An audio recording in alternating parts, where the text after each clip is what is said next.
Assalamualaikum warahmatullahi wabarakatuh. Waalaikumsalam warahmatullahi wabarakatuh. Ya Rabbi bil Mustafa balligh maqasidana waghfir lana ma madha ya wasi'al karami.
وآبائه وإخوانه من الأنبياء والمرسلين والصحابة أجمعين والعلماء العاملين ثم إلى أرواح آبائنا وأمهاتنا وأجدادنا وجداتنا ومشايخنا ومعلمينا في الدين ولجميع المسلمين والمسلمات والمؤمنين والمؤمنات سنة شيخنا وربي أرواحنا الحبيب عبد الرحمن بن أحمد سقاف شيخنا وربي أرواحنا الحبيب علي بن الحبيب عبد الرحمن سقاف شيخنا وربي أرواحنا هديني يا أدين بالجهل والخير وإلى روح مؤلف هذا الكتاب الشيخ زين الدين عبد العزيز الوليمري الشافعي وأصولهم وفروعهم أن الله يتغشاهم بالرحمة والمغفرة أن الله يغفر لهم ويرحمهم ويعلي درجاتهم وجنة ويعيد علينا من بركاتهم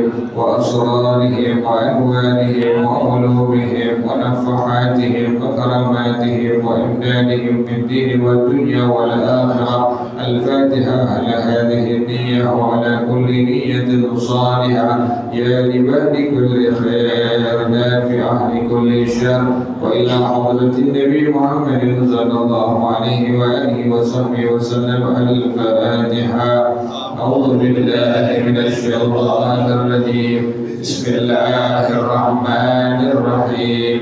الحمد لله رب العالمين الرحمن الرحيم مالك يوم الدين إياك نعبد وإياك نستعين اهدنا الصراط المستقيم صراط الذين أنعمت عليهم غير المغضوب عليهم ولا الضالين آمين. اللهم صل وسلم على سيدنا محمد الفاتح لما أغلق الخاتم لما سبق الناصر الحق بالحق والهادي إلى صراطك المستقيم وعلى آله وصحبه حق قدره ومقداره العظيم. اللهم أخرجنا من ظلمات الوهم وأكرمنا بنور الفهم وافتح علينا بمعرفة العلم وحسن أخلاقنا بالعلم وسهل لنا أبواب فضلك وانشر علينا من خزائن رحمتك يا أرحم الراحمين. بسم الله الرحمن الرحيم. وسننها نوعان هيئات منها الإضافة إلى الله تعالى والتعرض للاستقبال وعدد الركعات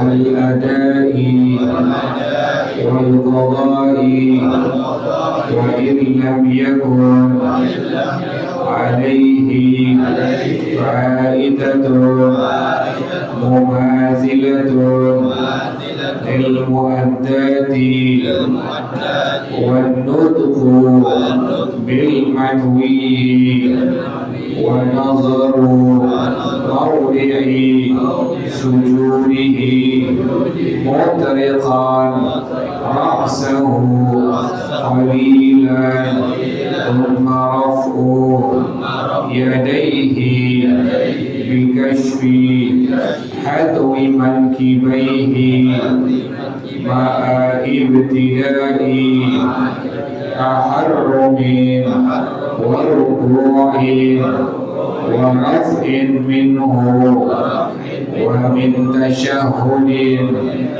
أولا ووضع يمين على قوء يساره تحت صدره وتفريق قدميه قدر شبر في القيام.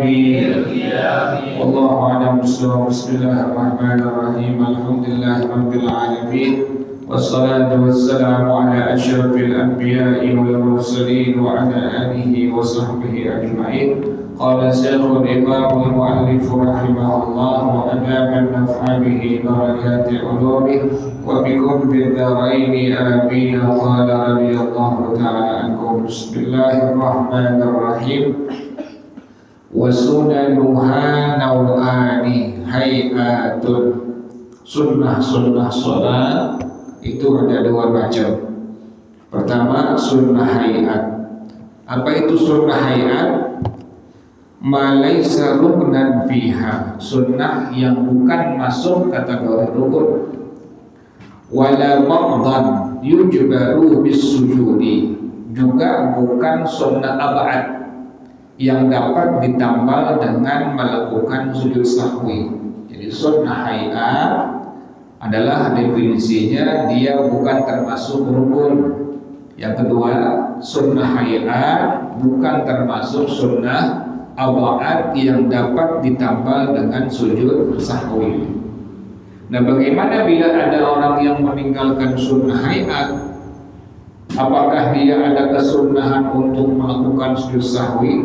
Fala yasjudu litarkiha. Tidak ada kesunnahan untuk melakukan sujud sahwi karena meninggalkan sunnah hayat.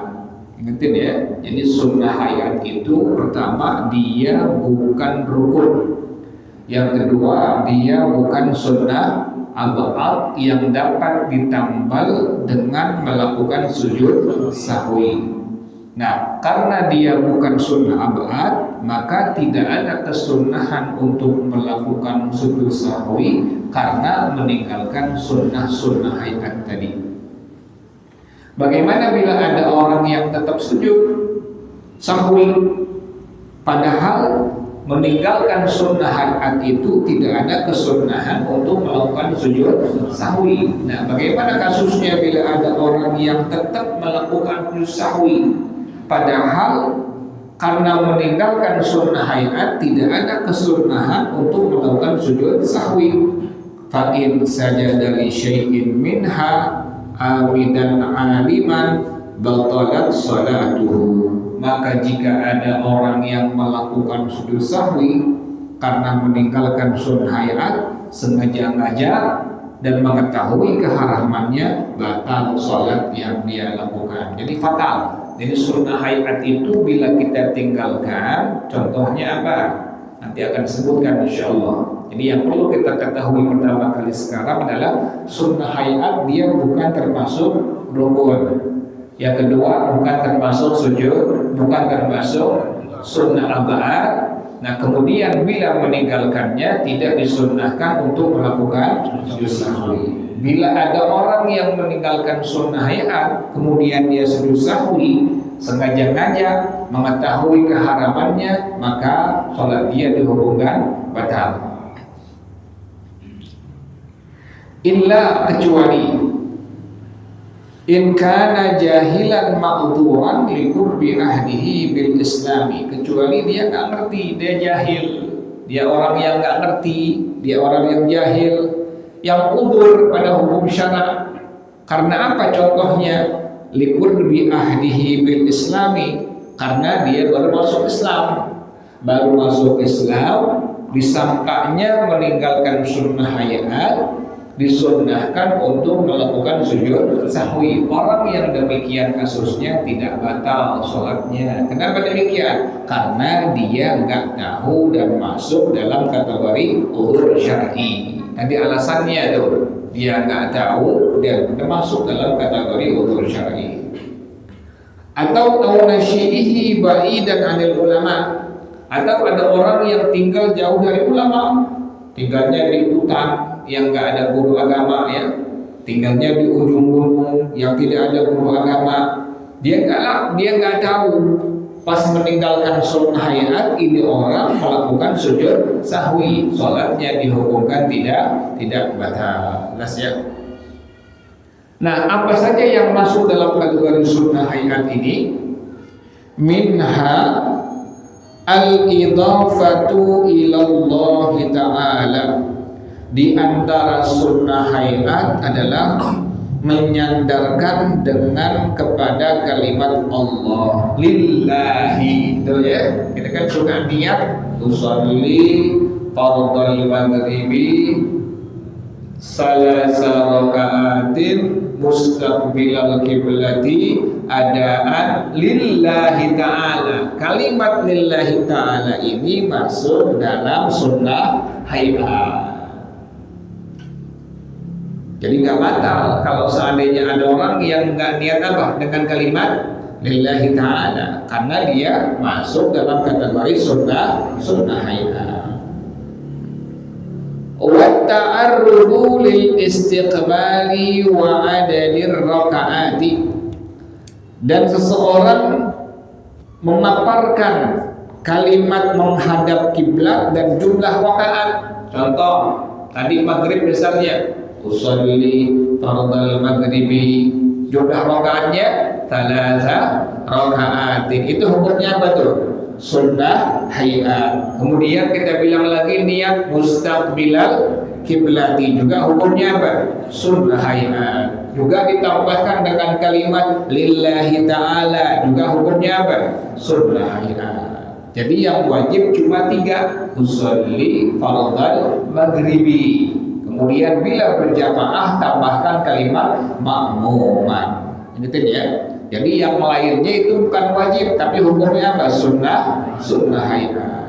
Kita pas sholat maghrib, Allah, hati yang bicara cuma 3 bila sholat sendirian, usolli fardhal maghribi. Bila berjamaah tambahkan kalimat ma'muman, usolli fardhal maghribi ma'muman. Yang lainnya selain 3 atau 4 tadi hukumnya apa? Sunnah hayat. Kita nggak baca, kita nggak niatin, nggak ada kesunnahan untuk melakukan sujud sahwi. Kenapa demikian? Dia adalah bukan sunnah abad, tapi hukumnya sunnah hayat. Jelas ya?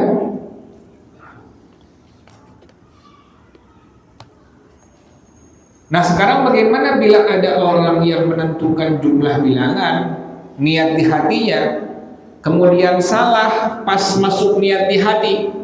Bagaimana hukum sholat yang dia kerjakan? Falau ayyana adadan wa akhta'al adada batalatis salatu li'annahu nawa ghairal waqi'i.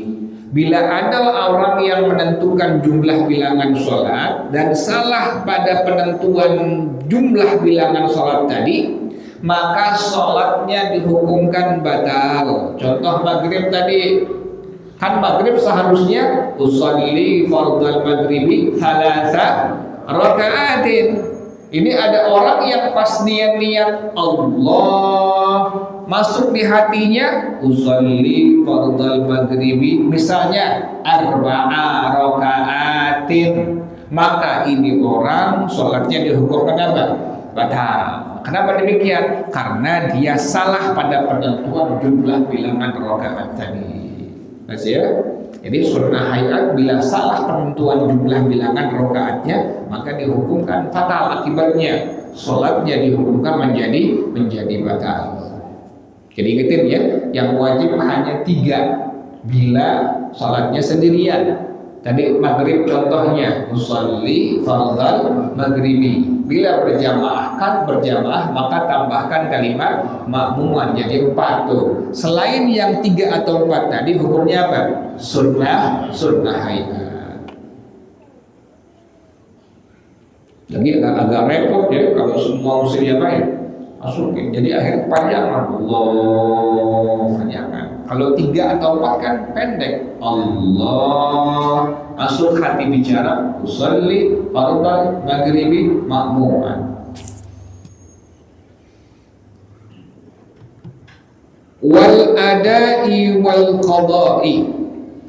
Dan juga masuk sunnah hayat adalah memaparkan kalimat adaan dengan qada'an. Maghrib usalli fardal maghribi thalatha raka'atin mustaqbilal qiblati, adaan atau kalimatnya apa? Qada'an. Menyebutkan kalimat adaan qada'an pada waktu kita niat, hukumnya sunnah apa? Sunnah hayat.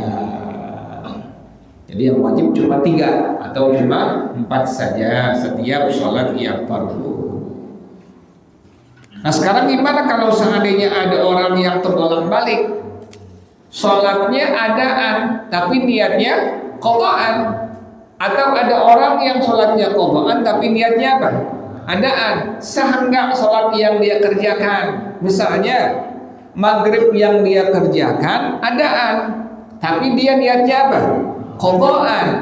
Atau misalnya zuhur yang dia kerjakan adalah qada'an tapi dia niatnya adaan. Nah ini bagaimana hukumnya dalam madhab al-Imam Asy-Syafi'i rahimahullah? Wal asahhu sihhatul adai bi niyyatil qada'i wa aqsihi. Dan pendapat yang paling sahih adalah sah bila ada orang yang niatnya adaan dengan niat qada'an. Salatnya adaan tapi niatnya qada'an, atau sebaliknya salatnya qada'an niatnya apa? Adaan. Sah dihukumkan dalam madhab al-Imam Asy-Syafi'i rahimahullah. Kenapa demikian? Karena adaan dengan qada'an hukumnya adalah sunnah hayat. Wan nutqu bil manwiyyi, dan mengucapkan sesuatu yang ingin diniatkan. Kapan itu diucapkannya itu? Qubailat takbiri, sebelum mengucapkan takbiratul ihram. Inilah yang disebut sebagai at-talaffuz bin niyah. Makanya jangan cepat-cepat nyalahin orang. Apaan dari dulu masih usolli aja. Tuh. Di kitab ulama-ulama kita dalam madhab al-Imam Asy-Syafi'i radhiyallahu anhu dijelaskan bahwasanya an-nutqu bil manwi, mengucapkan sesuatu yang kita ingin niatkan, itu hukumnya dalam madhab al-Imam Asy-Syafi'i adalah masuk dalam kategori sunnah hayat. Kapan itu? Qubailat takbiri, sebelum kita mengucapkan takbiratul ihram. Kita kan demikian ya. Sebelum kita ngucapin takbiratul ihram, kita ngucapin dulu niat. Usalli faradal isya'i arba'a raka'atin mustaqbilal qiblati, adaan imaman atau makmuman. Baru kita apa? Allah. Nah, pengucapan niat tadi bukan rukun, tapi hukumnya apa? Sunnah hayat. Jelas ya. Dan suka ada orang yang nyalahin ya. Apaan dari dulu sampai hari masih apa? Masih usolli saja. Padahal di kitab ulama kita sudah dituliskan bahwa mengucapkan dengan sesuatu yang ingin kita niatkan sebelum mengucapkan takbiratul ihram adalah hukumnya sunnah hayat. Tujuannya apa? Liyusa'idal lisanul qalba, agar lisan kita bisa membantu hati kita.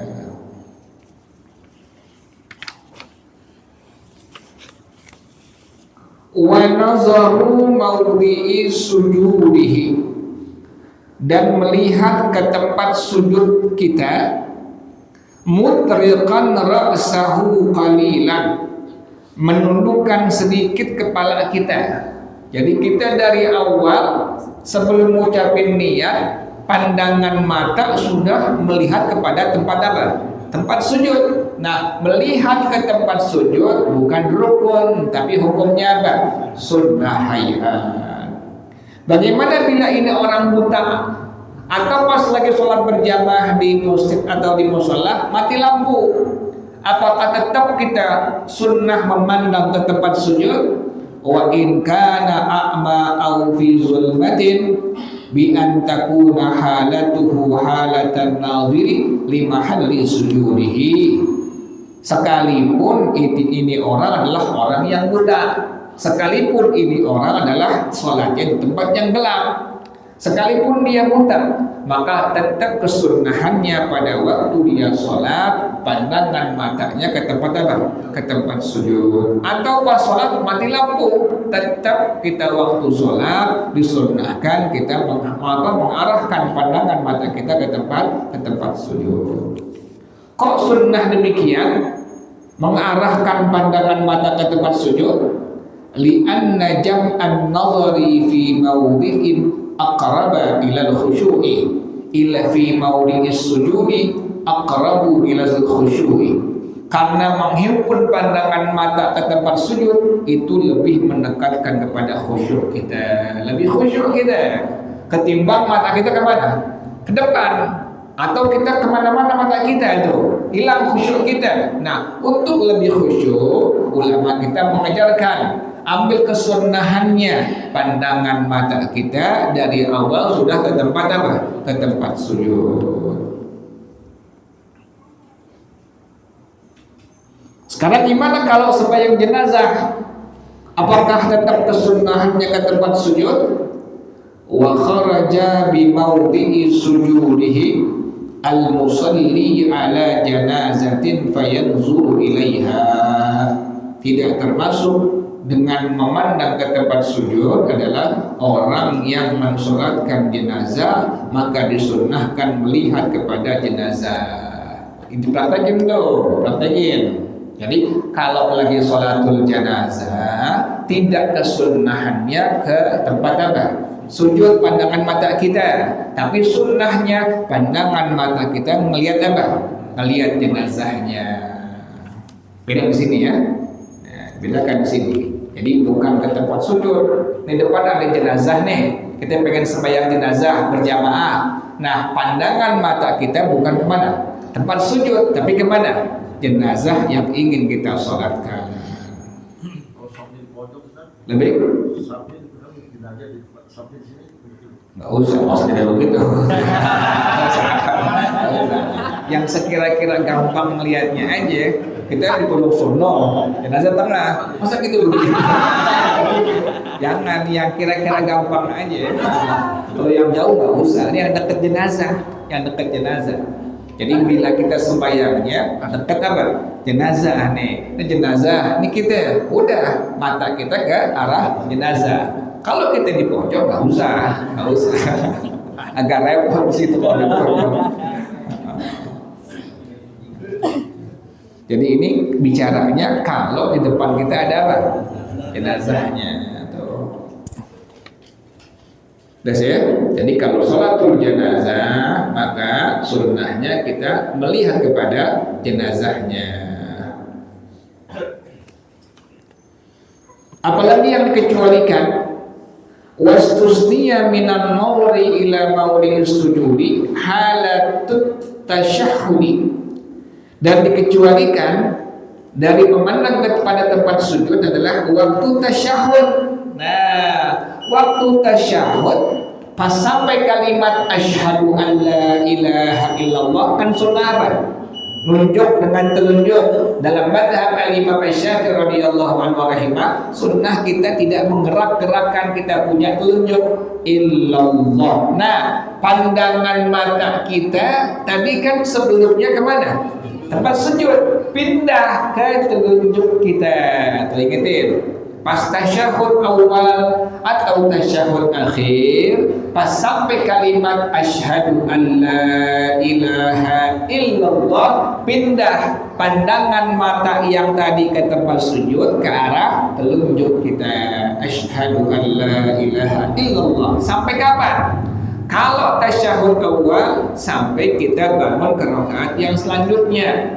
Kalau tasyahud akhir sampai kita selesai mengucapkan salam yang kedua, baru kita pindahkan ke tempat sujud pandangan mata, kemudian baru kita tutup. Jelas ya? Jadi pas kalimat asyhadu an la ilaha illallah, pandangan mata kita langsung ke arah telunjuk kita. Itu yang kedua. Jadi ingetin, sholatul jenazah, pandangan mata ke jenazah. Kemudian pada waktu tasyahud awal atau akhir, pandangan mata ke arah mana? Telunjuk kita. Yang ketiga, Bagaimana bila ada orang sholat di depan Masjidil Haram? Ada orang sholat berjamaah di Masjidil Haram. Depannya ada apa? Ada Ka'bah Baitullah. Kan demikian. Pada waktu kita berjamaah sholat di Al-Masjidil Haram di kota Makkah Al-Mukarramah, depan kita ada apa? Ada Ka'bah Baitullah. Nah, arah kemana mata kita? Ke tempat sujud atau ke arah Ka'bah Baitullah? Dalam madhab al-Imam Asy-Syafi'i rahimahullah, pengarang rahimahullah, beliau menyebutkan wa an jama'atin annal musalliya fil masjidil harami yanzuru ilal ka'bati lakin sawwabal mulkiniyu annahu ghairihi. Sebagian ulama dalam madhab al-Imam Asy-Syafi'i rahimahullah menyebutkan bila ada orang yang sholat pas di Haram Mekah, di Masjid Al-Haram Mekah, maka dia pada waktu dia sholat memandang ke arah Ka'bah Baitullah. Tapi sebagian lagi berpendapat maka tetap disunnahkan memandang kepada tempat apanya? Tempat sujudnya. Jangan heran kalau besok di sono, kalau insya Allah kita umrah atau haji, ada orang yang pandangan matanya kemana? Ka'bah Baitullah, ada orang yang ke tempat sujudnya. Dua-duanya benar, dua-duanya ada pendapat masing-masing daripada ulama. Kita ambilin dua-duanya itu. Jadi kita kalau bisa amalin dua-duanya. Kadang melihat ke Ka'bah, kadang melihat ke tempat sujud. Saya punya guru demikian.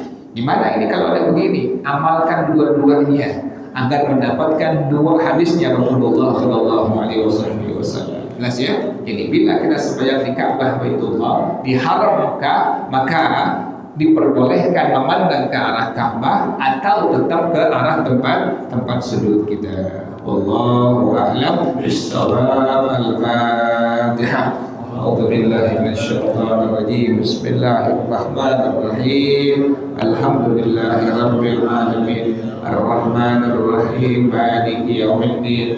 Iyyaka na'budu wa iyyaka nasta'in. Ihdinas siratal mustaqim. Siratal ladzina an'amta 'alaihim ghairil maghdubi 'alaihim waladdallin. Amin ya Rabbana.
Bersama-sama subhanallahumma wa bihamdika asyhadu an la ilaha illa anta astaghfiruka wa atubu ilaik. Alhamdulillah ala ni'amillah, alhamdulillah ala barakatillah, alhamdulillah hamdan yuwafi ni'amahu wa yukafi'u mazida. Walhamdulillah Rabbil alamin. Ya Rasulullah